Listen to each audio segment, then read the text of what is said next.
El capítulo 1, verso 18. Mateo 1, 18.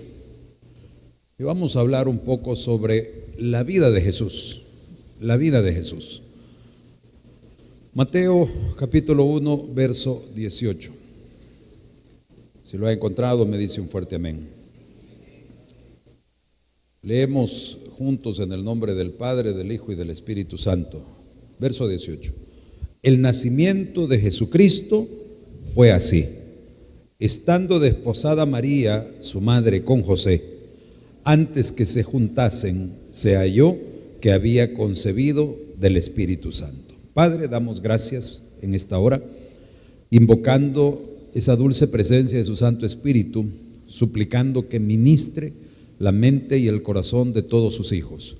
Señor, deponemos toda sabiduría humana y suplicamos que sea usted llevando esa palabra, ese mensaje a los corazones de su grey para poder comprender ese milagro tan maravilloso que tú compraste para nosotros en una época como esta.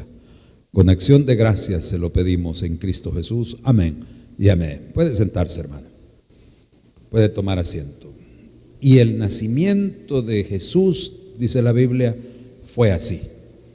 Estando desposada María, su madre, con José. ¿Qué es el desposorio? El desposorio no es ese concepto del noviazgo que probablemente en esta época nosotros conocemos.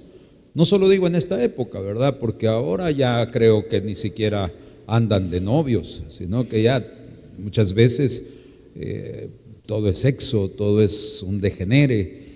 Todavía en mi época uno se declaraba y decía, y cuando uno decía, ¿querés ser mi novia? Y la otra decía, sí, encima de un solo, ¿verdad? O sea, al final era lo mismo, pero había que pedir permiso, ¿me entiendes? Ahora ya ni permiso piden. Y antes, ¿verdad?, el pastor fundador contaba que él caminaba grandes distancias solo para ir a ver a la ventana a la muchacha, y era todo tan diferente. Pues en la Biblia el noviazgo que nosotros conocemos, ese no existe, sino que el desposorio era un compromiso de matrimonio.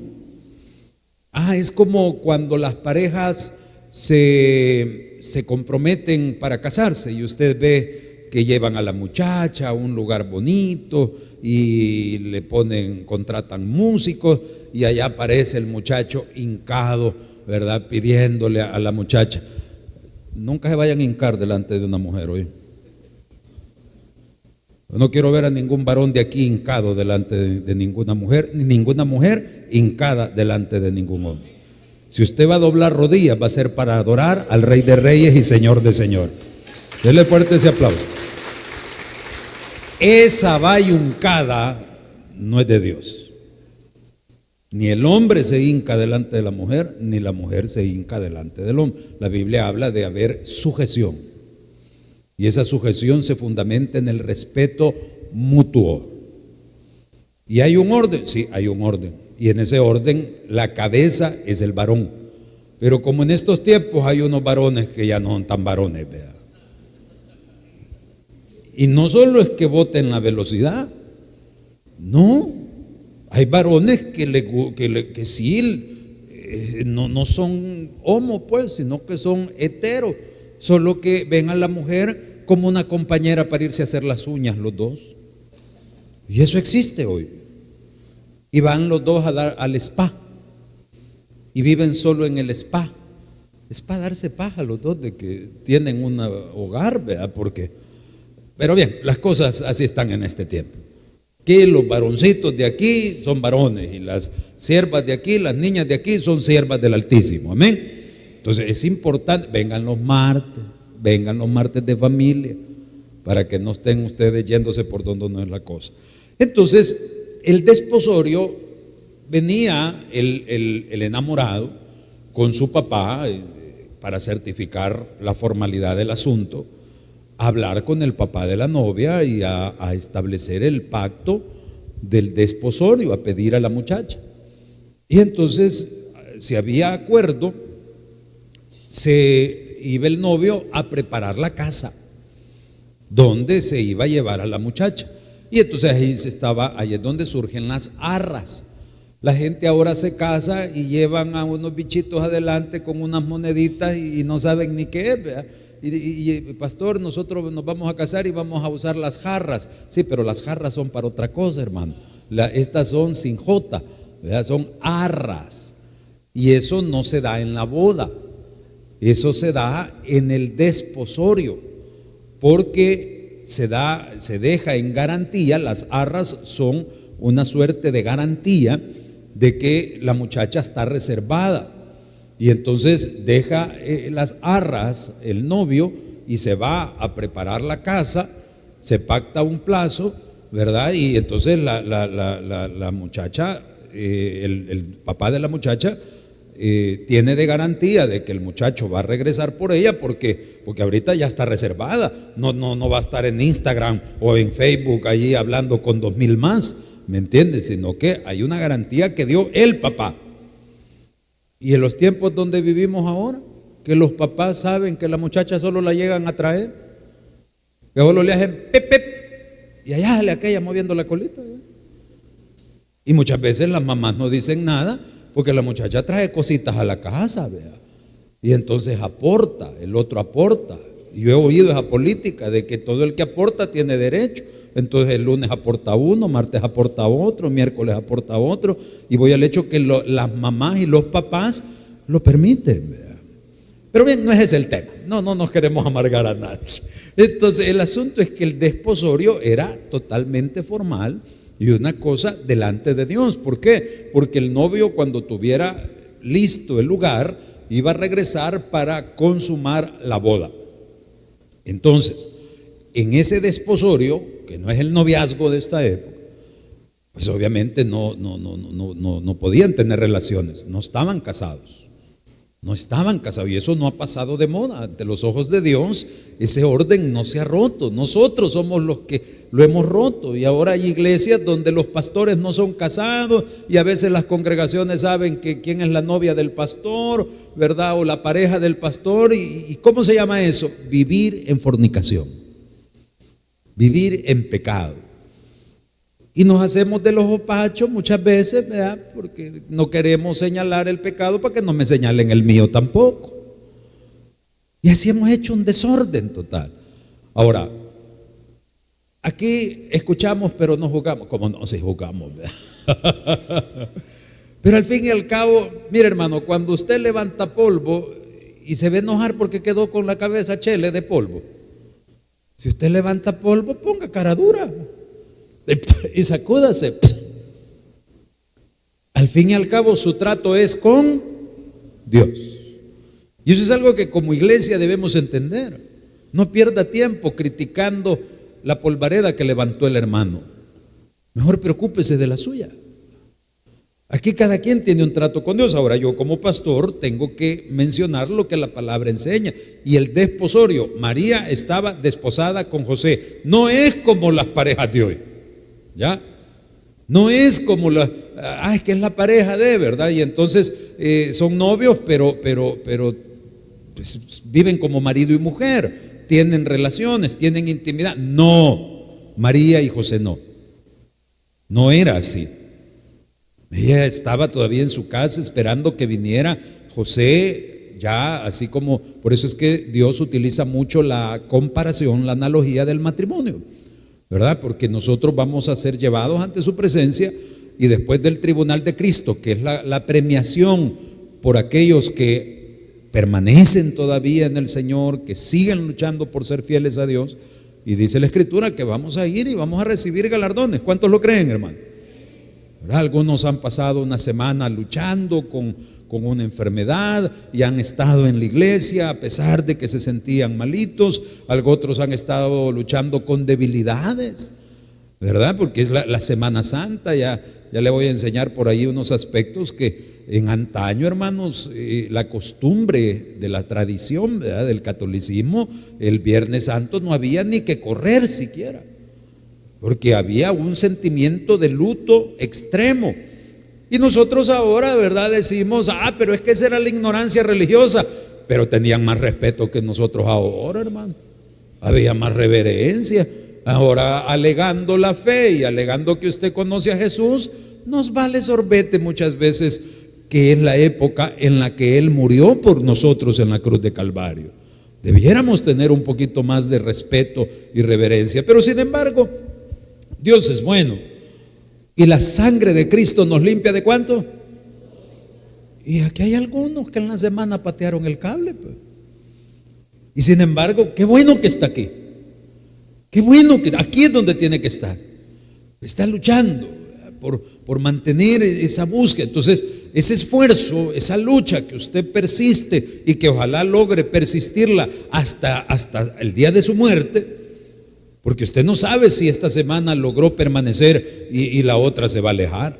Sepa lo que ni todos nosotros, óigame bien, esto ya se lo he dicho y valdría la pena que le preste atención. Todos somos corrompibles. Usted pudo haber pasado una semana en santidad y esta semana que viene el diablo tirarle una cascarita, una tentación, y usted venir y agarrar todo lo que Dios le dio y tirarlo a la basura. Porque los seres humanos somos así. Somos fluctuantes, somos cambiantes. En un momento de cólera muchas veces desbaratamos lo que nos ha costado construir. Somos así. Entonces, por eso es importante el también tener esa visión de que un día usted va a estar delante de Dios dando cuentas de lo que ha hecho. Y si usted ha permanecido a pesar de sus debilidades y errores, usted ha permanecido firme con el Señor, usted ha permanecido fiel con el Señor. A usted lo invitaron a la playa y usted dijo: no, mira, la otra semana puedo ir. A usted le tocaba hacer chicharrones y dijo: no, voy a ir a alabar al Señor, aleluya. Entonces eso tiene galardón, hermano. Eso tiene galardón. ¿Cuánto lo cree? A eso vamos nosotros al tribunal de Cristo. Aquí lo queremos mucho, hermano. Entonces, es una convicción personal. Eso que usted decide cambiar para poner al Señor como prioridad en su vida, eso recibirá galardón. ¿A dónde? En el bemá de Dios, en el tribunal de Cristo. Y pesa, y no lo vea de menos, porque usted va a estar un día delante de Dios y le van a pedir cuentas, no para saber si es condenado o si es salvo, porque los que estamos en Cristo nueva criatura somos. Ya ha puesto los ojos en Jesús y el autor y consumador de la fe, hermanos, ya no hay más condenación, pero sí habrá galardones y sí habrá humillación también cuando usted pase al frente y le empiecen a señalar todas las veces que usted dejó pachito a Judas, porque Judas una vez entregó al Señor. ¿Cuántas veces lo has entregado tú? ¿Cuántas veces lo has dejado tú de lado? Judas por lo menos 30 piezas, hermano.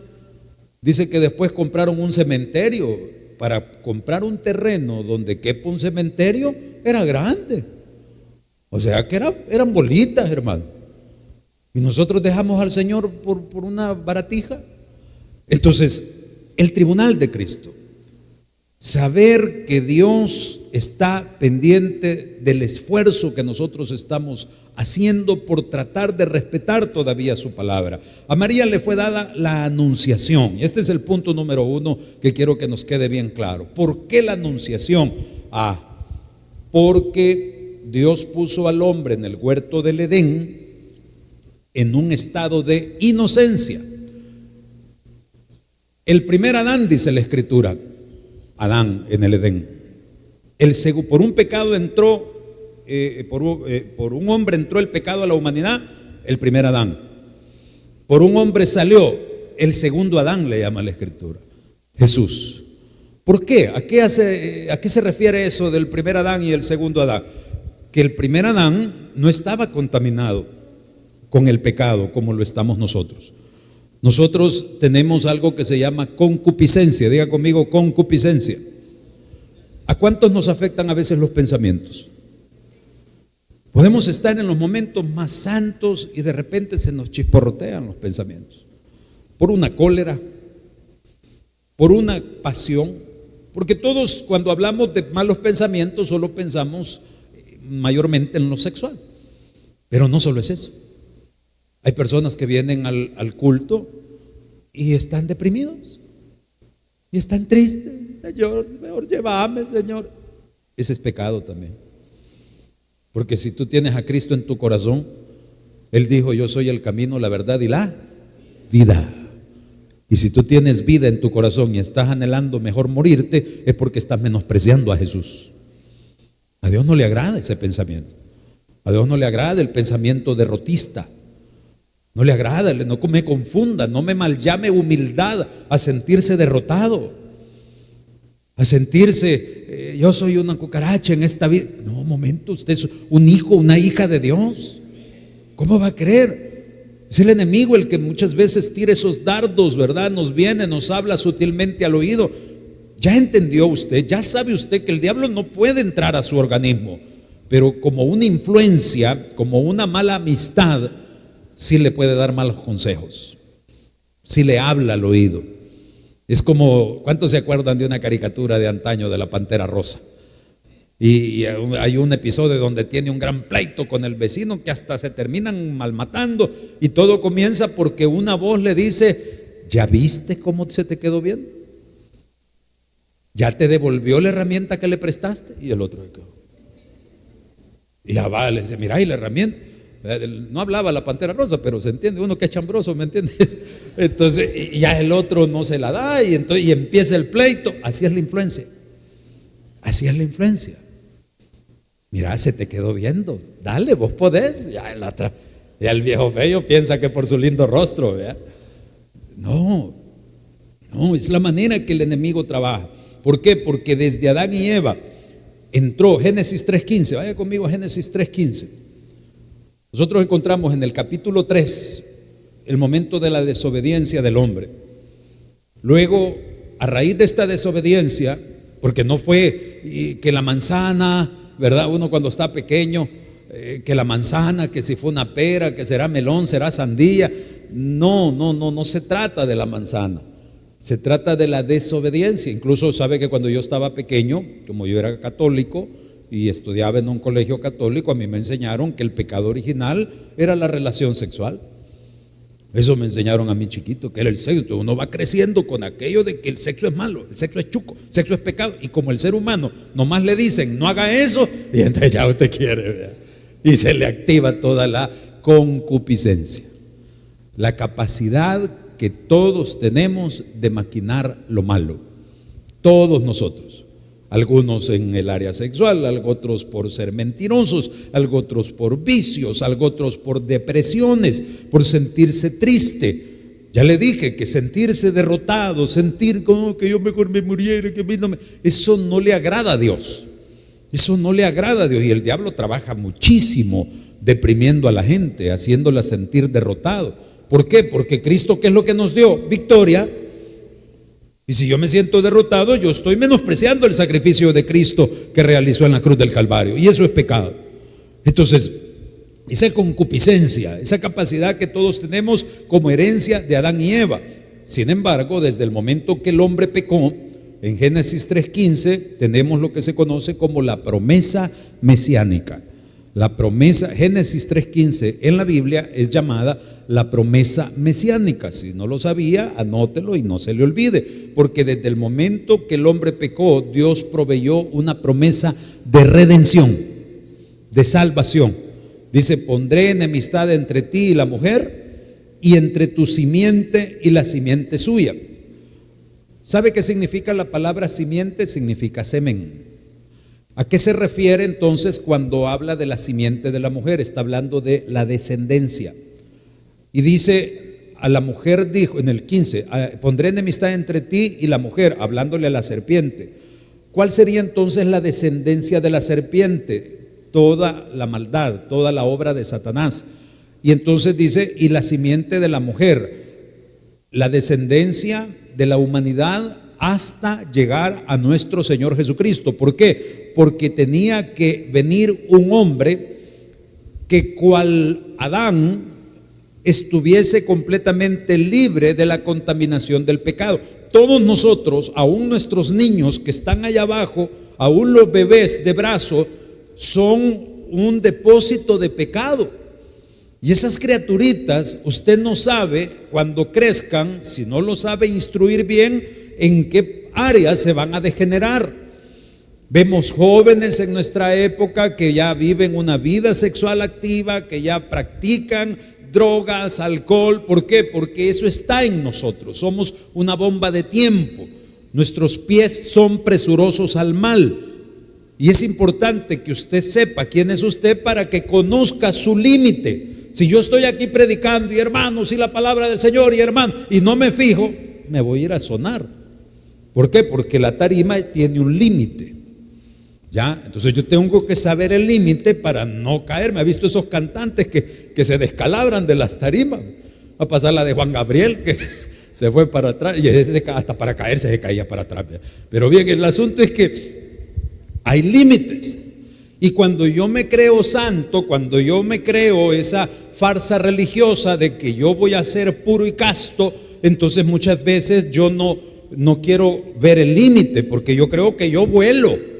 Y por eso es que muchas veces hay personas que profesan una vida cristiana tan pura que cuando vienen a sentir pegan el barquinazo porque cayeron en tentación y no se pueden levantar, porque viene el enemigo y les dice: no te podés levantar. Se les olvida que hace 2000 años Cristo murió en la cruz de Calvario derramando su sangre para que todo aquel que en él cree no se pierda, mas tenga vida eterna, porque solo Cristo lava nuestros pecados. Nosotros no somos buenos, Dios es bueno. Nosotros no somos santos, Dios es santo y Él nos santifica a nosotros. Amén. Este cuerpo es polvo, del polvo vino y al polvo volverá. Este cuerpo está lleno de pasiones, lleno de impulsos, de todo tipo de cosas, unos de una manera, otros de otra. Entonces, cuando nosotros queremos ignorar la concupiscencia, vivimos frustrados. Hay un montón de gente santa que vive frustrada porque vive anhelando ir al mundo, vive anhelando, y muchas veces lo vimos en la cuarentena, cuando la COVID, la crisis nos encerró y se abrió después las puertas. Todas las iglesias habían perdido la mitad o más de la mitad de la congregación, porque mucha gente como que pensó: no, hombre, esto ya se va a acabar, yo voy a ir a vivir. Porque creen que vivir es el relajo de allá afuera. ¿Cuántos ya conocimos mundo, hermano? ¿Cuántos ya anduvimos en placeres, en degeneres, en parrandas, en fiesta? ¿Qué nos trajo eso? Problemas. Estamos conscientes, muchos de nosotros, que si no hubiésemos conocido a Jesús, hoy por hoy estaríamos muertos, hermano.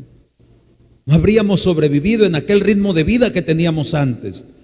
Mas por cuanto Dios cumplió la promesa, dice: pondré enemistad entre ti y la mujer, y entre tu simiente la simiente suya. Esta te herirá en la cabeza, la simiente de la mujer te herirá en la cabeza, le dijo a la serpiente, y tú le herirás en el calcañar. ¿Qué significan estas palabras? Que cuando Cristo muriera en la cruz de Calvario sería la mordida de la serpiente en el calcañar, porque parecería de muerte, pero al tercer día resucitaría. Mas sin embargo, la herida de la simiente de la mujer, es decir, de Cristo en la cruz de Calvario, a la obra de Satanás, a la obra de la serpiente, sería definitiva, porque una herida en la cabeza es mortal. Entonces sería definitiva. ¿Por qué? Porque Cristo venció la muerte en la cruz del Calvario. Porque Cristo acabó con las consecuencias del pecado sobre la vida de aquellos que en Él han creído. Entonces esa promesa la dio Dios desde el momento que Adán y Eva pecaron.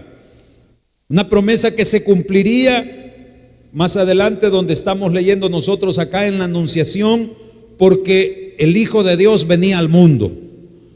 El Hijo de Dios venía cual segundo Adán, alguien que tenía que ser como el primero, que no tuviese la contaminación. Todos nosotros estamos contaminados de la naturaleza pecaminosa. Jesucristo no la tenía. Y entonces por eso es que dice acá: y el nacimiento de Jesucristo fue así, la anunciación. Su marido, dice verso 19, era justo, no quería infamarla, quiso dejarla secretamente, y pensando él en esto, un ángel del Señor se le apareció en sueños y le dijo: José, hijo de David, no temas recibir a María tu mujer, porque lo que en ella es engendrado del Espíritu Santo es. como no era la práctica, por eso les hablé del noviazgo al principio, como no era la práctica de que los novios tuvieran sexo, entonces una mujer que hubiese salido encinta fuera de su matrimonio iba a ser señalada completamente, iba a ser menospreciada por la sociedad. Entonces José dijo, dice la escritura, no queriendo infamarla, él se fue. Él la quería tanto que pensó, ay, la María me falló, salió embarazada. ¿Qué pensaría usted? Ni porque le vinieran a decir, no, mi amor, si fue por obra y gracia, capaz la mata, ¿verdad? Entonces él sí la quería tanto y era un hombre con un corazón inmenso y dijo, mejor me voy para que el pueblo crea que yo la mancillé y que saliendo embarazada cobardemente me fui. Entonces, por eso es que él se había ido y aparece el ángel y le dice, no temas, José, tomar a tu mujer, porque lo que en ella es, obra del Espíritu Santo es. Dios, el Hijo de Dios, la segunda persona de la Trinidad, venía al mundo y esto se llama la kenosis. Capítulo 2 de Filipenses. Filipenses capítulo 2. Verso 5, búsquelo por favor, capítulo 2, verso 5. ¿Lo tiene? Haya pues en vosotros, vaya, fíjense bien, ¿cuántos han venido a aprender? ¿A cuántos les interesa aprender qué es lo que Dios hace en sus vidas? Esta carta la escribe el apóstol Pablo bajo la unción del Espíritu Santo, es decir, el Espíritu de Dios. Dios le da esta palabra a Pablo para que Pablo se la dé a una iglesia que se ubicaba en una ciudad llamada Filipos. Por eso es que la carta es a los filipenses. Filipenses es el gentilicio de los que vivían en Filipos. ¿Cómo se les llama a los que son originarios del Rosario? Rosarenses. Si ustedes fueran originarios de Filipos, les llamarían filipenses. Entonces la carta a los filipenses, es decir, la carta que escribió Pablo por la unción del Espíritu Santo a los hermanos que vivían en Filipos. Y entonces les dice, haya pues en vosotros este sentir que hubo también en Cristo Jesús, el cual, siendo en su forma de Dios, dice, no estimó el ser igual a Dios como cosa a que aferrarse, sino que se despojó a sí mismo, tomando forma de siervo, hecho semejante a los hombres, y estando en la condición de hombre, ¿qué hizo, hermanos? Se humilló a sí mismo, haciéndose obediente hasta la muerte y muerte de cruz. Si tiene un bolígrafo, escriba allí kenosis con K. Kenosis con K es un vocablo del griego, una palabra griega que significa despojamiento. Estando él en su condición de Dios, se despojó de su gloria para venir como hombre y cumplir la promesa mesiánica, porque tenía que pagar un pacto. Dios había establecido, ya lo vamos a ver un poquito más adelante, Dios había establecido lo que se conoce como el pacto de la sangre. Delante de Dios no hay remisión de pecados sin derramamiento de sangre. Entonces era necesario que se ofreciera un sacrificio. Por eso en el Antiguo Testamento se sacrificaba para el pueblo de Israel una vez al año un cordero que pretendía cubrir los pecados del que lo ofrendaba durante un año. Ese era el efecto que Dios había permitido, porque ese sacrificio en alguna manera era un ensayo, era un aviso, era una celebración de lo que sería cuando Dios enviara al Cordero perfecto. Aquellos corderos no quitaban el pecado, solo lo cubrían, pero cuando viniera el Cordero de Dios, Él quitaría los pecados. Por eso es que cuando Jesús llega a las aguas del bautismo con Juan, y Juan proclama y dice, he ahí el Cordero de Dios, que quita. El cura no le pudo quitar los pecados a usted. El bautismo, cuando usted estaba chiquito, no le pudo quitar los pecados a usted, porque no es el diseño establecido por Dios que tuviese la fuerza para poder cambiar esa condición pecaminosa de muerte y condenación hacia una condición gloriosa de redención y vida eterna.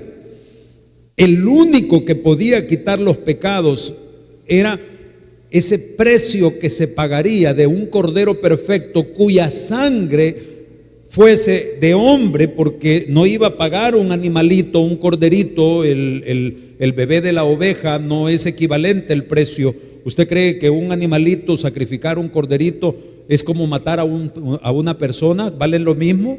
En esta vida vale menos, ¿verdad? Pero ante Dios, obviamente no. Por eso es que en el Antiguo Testamento Dios les había dado un ritual en el cual ellos anunciaban la venida del Mesías, porque tenía que ser un hombre que pagara el precio en nombre de los hombres, porque tenía que ser equivalente en nombre de la unidad. Pero ese precio de sangre, porque la ley de Dios así lo demanda, y ya le voy a enseñar pero ¿por qué? ¿Por qué Dios es así? Porque Dios estableció que la sangre tenía que pagar el precio, porque la vida del ser está en su sangre. Por eso.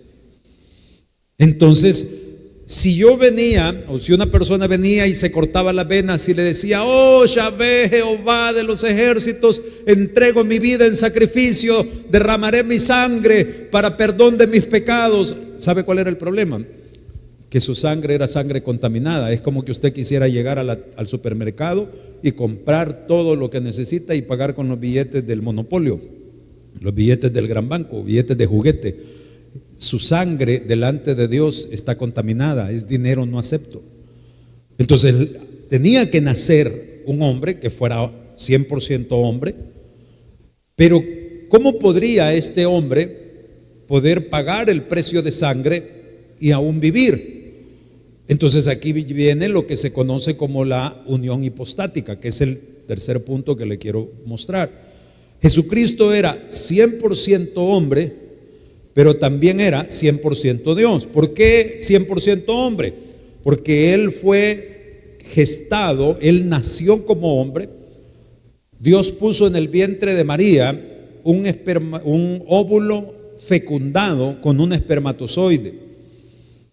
Dios, que es el creador de todas las cosas, hace un óvulo que no viene del organismo de María, porque si Dios hubiese utilizado un óvulo de María, en ese óvulo vendría la información genética de María y consecuentemente la herencia pecaminosa de toda la genealogía de María.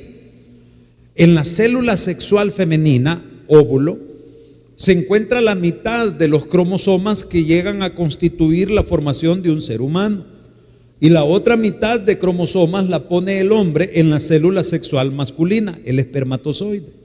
Cuando el espermatozoide fecunda al óvulo y se forma un huevo fecundado, un embrión, un cigoto, empieza a desarrollarse. Desde el momento que hay fecundación, desde ese momento hay vida, y empieza a desarrollarse. Y entonces Dios lo pone en el vientre de María para que se dé aquella figura de la madre de alquiler, del vientre de alquiler, que la ciencia ha demostrado que es perfectamente factible, porque Dios lo hizo así. ¿Usted cree que por casualidad se vino a descubrir que podían una pareja infértil utilizar el vientre de otra mujer para poder procrear una criatura que fuese hijo del muchacho y de la muchacha, que por sí solos no podían dar a luz? No podían procrear, pero al sacar el espermatozoide del muchacho y al sacar un óvulo de la muchacha y ponerlo en el vientre de otra mujer que sí tuviese sus capacidades fértiles para poder gestar un bebé, porque muchas veces son problemas del útero, muchas veces son problemas para que el espermatozoide se pueda aferrar. Entonces, pero cuando se utiliza un vientre de alquiler, entonces el bebé se desarrolla y toma los nutrientes. Todo bebé toma los nutrientes de la sangre de la mamá, y es eso que tanto hemos hablado. ¿Cuántos aquí les gusta la carne asada? ¿Sí? ¿A cuántos les gusta o término medio, o creo que blue le llaman algunos, cuando viene con sangre? Hay algunos aquí pecadores que les gusta con sangre. Por mucho que comas sangre, ¿cómo se llama? Carne así semicruda y todavía con sangrita, ¿esa sangre de qué es? de caballo. No, estoy hablando en el supuesto de que usted está comiendo carne de res. Amén. Para dejar el ejemplo de la moronga de lado, porque me suena un poquito vulgar. Pero por mucho que usted coma carne asada y todavía venga con sangre de la vaca, usted nunca va a decir mu. Amén. Usted nunca se va a convertir en vaca. Es impresionante el organismo, como Dios lo diseñó. Porque el bebé toma los nutrientes, el calcio, toma todos los minerales para formar su cuerpo de la sangre de la mamá, pero no así el código genético. El código genético está en la cápsula inicial que se llama óvulo. Entonces, Jesús se gestó en el vientre de María, pero no tenía el código genético de María. Porque si lo hubiese tenido, entonces su sangre estaría contaminada. Jesús se gesta en el vientre de María porque tenía que ser un hombre, 100% hombre, que se entregaría en precio por todos nosotros. Pero que también en él, el espíritu que lo inyectaba, el espíritu que había en Jesús. Usted no va a encontrar el nombre Jesús en el Antiguo Testamento. En el Antiguo Testamento usted va a encontrar el ángel de Jehová, que los teólogos han relacionado con la manifestación visible del Altísimo. Pero acuérdese que Dios es Padre, Hijo y Espíritu Santo. Dice la Escritura que a Dios nadie le vio jamás. Y dice que Jesús es la manifestación visible del Dios invisible. Entonces por eso es que se concluye que cada vez que se presentó Dios en el Antiguo Testamento era en la segunda persona de la Trinidad. ¿Por qué? Porque es la imagen del Dios invisible.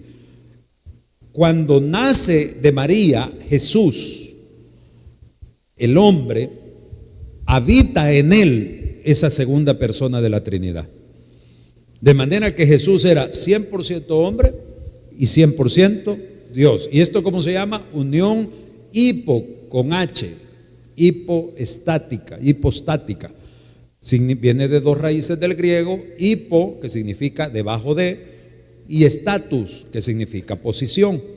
Una posición debajo de la otra. Cuando Jesús actuaba y reprendía los vientos y hacía milagros, él sujetaba su condición humana y permitía que su condición divina reprendiera los vientos e hiciese prodigios y maravillas.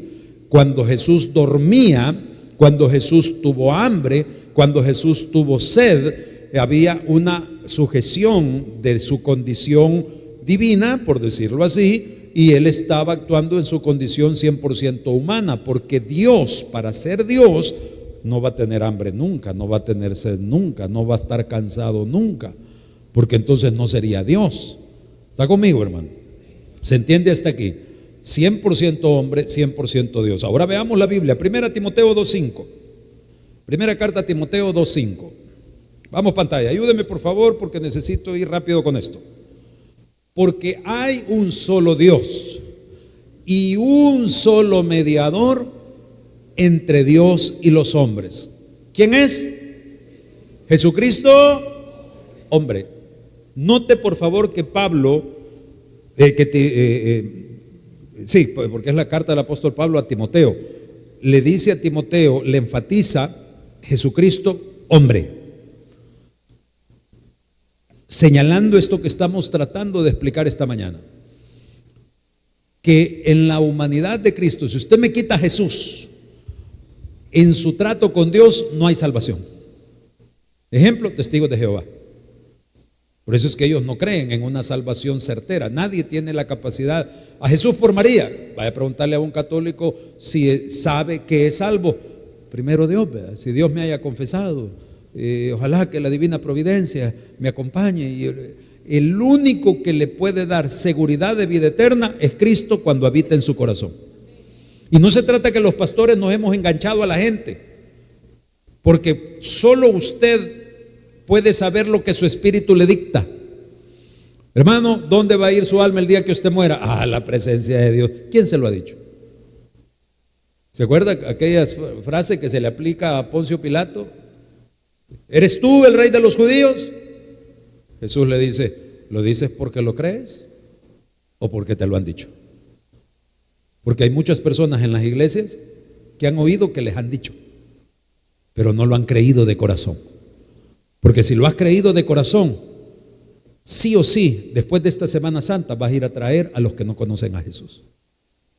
Pero si pasan los años y tu vida no da frutos de cambio para Cristo, yo he dejado de tomar, no, eso es para usted. ¿Qué está haciendo para Jesús? Y principalmente no atendemos esa gran comisión, que es con lo que voy a cerrar, que el Señor nos mandó a traer, a salvar lo que se había perdido. Pero si usted ve la iglesia de este tiempo, cada vez va más fría, más fría, más fría, más fría, más fría. Entonces, dice la Escritura, Jesucristo hombre. Primera de Juan 4, versículos 2 y 3. Primera carta de Juan 4, versos 2 y 3. En esto conoced el Espíritu de Dios.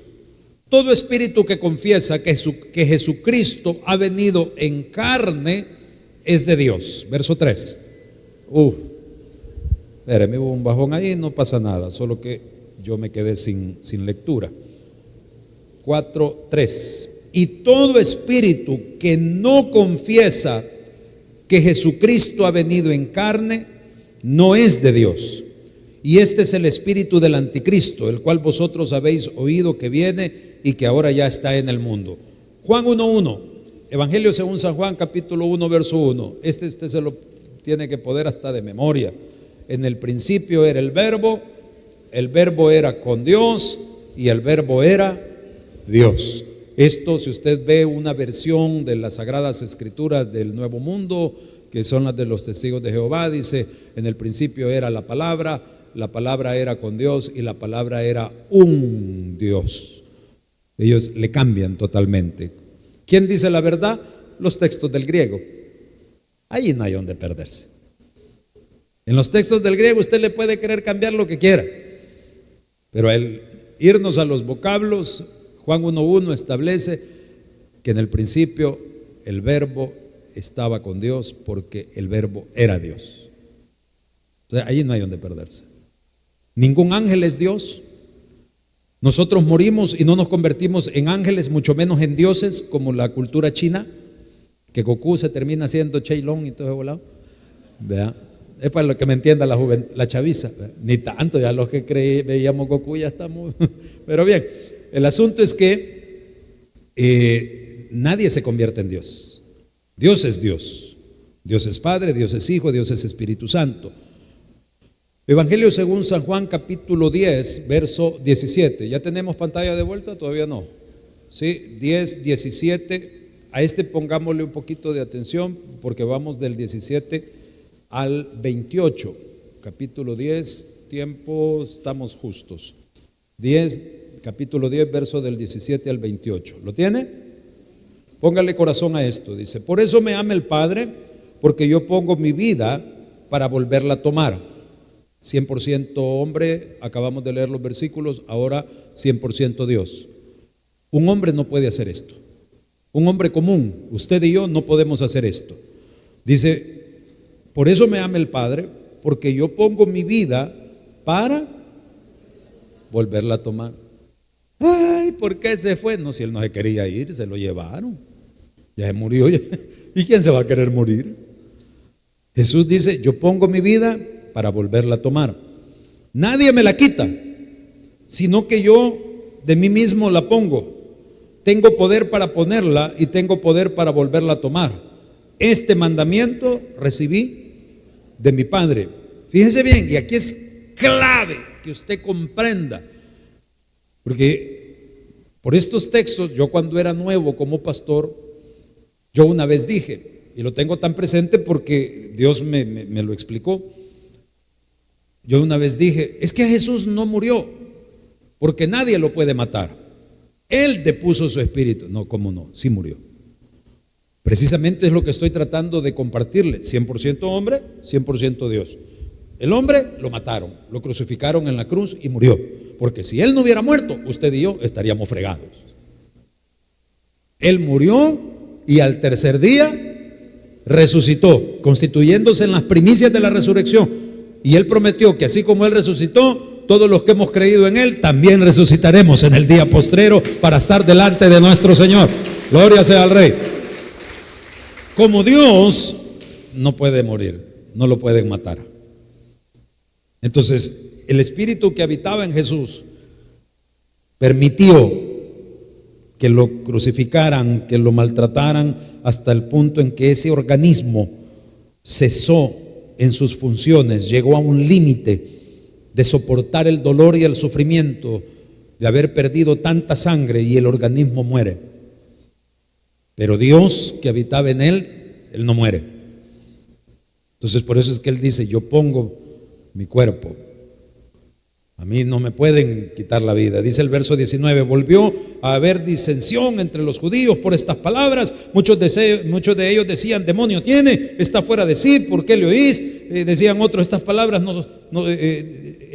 no son de endemoniado, pues acaso el demonio puede abrir los ojos de los ciegos. Y estaban en esa discusión. Sáltese al verso 25. Jesús le respondió: os lo he dicho y no creéis. Las obras que yo hago en nombre de mi Padre, ellas dan testimonio de mí. Pero vosotros no creéis porque no sois de mis ovejas, como os he dicho. Mis ovejas oyen mi voz y yo las conozco y me siguen. ¿Cuántas ovejas del Señor hay esta mañana en este lugar y conectados en la transmisión? Dice el 28: y yo les doy vida eterna y no perecerán jamás, ni nadie las arrebatará de mi mano. Mis amados hermanos, tenemos en Jesús una salvación perfecta y en nadie más, porque Él fue rechazado desde el principio. Juan 1, 11 y 12: a lo suyo vino y los suyos no le recibieron, mas a los que le recibieron les dio potestad de ser hechos. ¿Cuántos hijos de Dios sabemos, hermano? Dice Marcos 3, 21, Evangelio según San Marcos, capítulo 3, verso 21. Búsquelo por favor. Cuando le oyeron los suyos, vinieron para prenderle, porque decían: está fuera de sí. ¿Quiénes eran los suyos? Verso 31. Vienen después sus hermanos y su madre, y quedándose fuera, enviaron a llamarle. Y la gente que estaba sentada alrededor de él le dijo: tu madre y tus hermanos están afuera y te buscan. Él le respondió diciendo: ¿quién es mi madre y mis hermanos? Y mirando a los que estaban sentados alrededor de él, dijo: he aquí mi madre y mis hermanos. Porque todo aquel que hace la voluntad de Dios es mi madre y mi hermana, y es mi hermano, mi hermana y mi madre. Jesús no menospreció a María y a sus hermanos, pero yo creo que pocos sabían que el verso 21 dice que habían llegado a buscarle para decirle: mira, Jesús, cálmate, deja de andar diciendo que sos el Hijo de Dios. Porque dice que los suyos lo oyeron y fueron para prenderle, porque decían: este se ha enloquecido. Entonces cuando le avisan: hey, allá te busca tu mamá y tus hermanos, él sabía para qué lo buscaban. Él en ningún momento menospreció a María como su madre terrenal, pero como él había comenzado su ministerio, que María y sus hermanos no lo comprenderían. Con que ¿cuántos de los que están aquí tienen problema en su casa porque su cónyuge, su esposa, su madre, su padre se enojan que usted venga y ahora viva para Cristo y le sirva al Señor? ¿Ah? Imagínese el propio Jesús, que nació en una familia, que fue gestado, que le llamaban el hijo del carpintero, que hasta lo menospreciaban porque le decían hijo de pecado, porque era famoso en el pueblo, fue bulla de que la amarillita que se la llevaba de tan digna había salido embarazada antes de casarse. Él fue menospreciado. Si usted en algún momento se ha sentido rechazado, que no encaja, que no lo quiere, aún su propia familia, sorpresa, no es el primero ni el único. Jesús lo sufrió también. Y lo sufrió por amor a usted. Porque cuando a nosotros nos rechaza la gente por el nombre de Cristo, Cristo Jesús dice: el que a mí viene, yo no le echo fuera. Y los brazos de Dios, los brazos de Cristo están siempre abiertos para usted. Gloria a Dios, hermano. Nunca más vuelva a decir: estoy solo, me siento triste, me siento abandonado. porque aunque tu padre y tu madre te dejaren, Cristo siempre te recogerá. Él siempre ha estado ahí y estará para ti. ¿Sabe qué es lo que muchas veces falla? Muchas veces falla nuestra fe, falla nuestra convicción, porque teniendo a un Dios tan amoroso, teniendo a un Dios tan bueno, nos tiramos a llorar, a lamentarnos, a reprocharnos, a amargarnos, como si estuviésemos desamparados. Podemos estar caídos, mas no derrotados. Podemos sentirnos angustiados, mas nunca desamparados, porque nuestro amparo se llama Cristo Jesús, nuestro Rey y Salvador. Padre, gracias.